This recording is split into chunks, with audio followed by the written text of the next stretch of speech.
Hello दोस्त, नमस्ते। मैं हूँ रीना यादव। मेरे चैनल पे आप लोग का स्वागत है। और आज मैं लेके आई हूँ तिलक गीत। सुनिए और कमेंट में बताइए कैसा लग रहा है, और लाइक शेयर जरूर करना।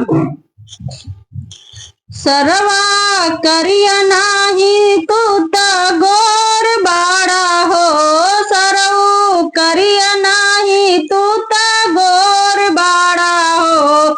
हमरे भैया के जोड़वा में जोड़ बाटा हो, हमरे भैया के जोड़वा में जोड़ बाटा हो।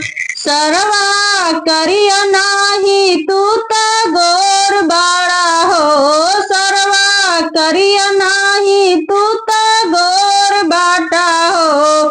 हमरे भैया के जोड़वा में जोड़ बाटा हो, हमरे भैया के जोड़वा में जोड़ बाटा हो।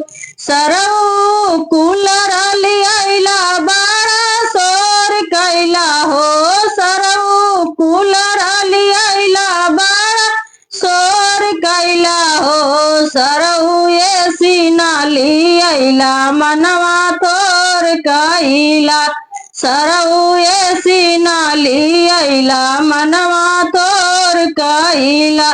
सरवा करिया नाही तू त गोर बाटा हो, सरवा करिया नाही तू त गोर बाटा हो। हमरे भैया के जोड़वा में जोड़ बाटा हो, हमरे भैया के जोड़वा में जोड़ बाटा हो। सरवा फ्रीज लियाइला बड़ा शोर कैला हो, सरवा फ्रीज लियाइला बड़ा शोर कैला हो। सरऊ सोफा ना लियाइला मनवा तोर कैला, सरऊ सोफा ना लियाइला मनवा तोर कैला। सरवा करिया नाही तू त गोर बाटा हो, सरऊ करिया नाही तू त गोर बाटा हो। हमरे भैया के जोड़वा में जोड़ बाटा हो, हमरे भैया के जोड़वा में जोड़ बाटा हो। सरवा थाली लियाइला बड़ा शोर कैला हो, सरवा लोटा लियाइला बड़ा शोर कैला हो। सरऊ हंडा ना लियाइला मनवा तोर कैला, सरऊ हंडा ना लियाइला मनवा तोर कैला।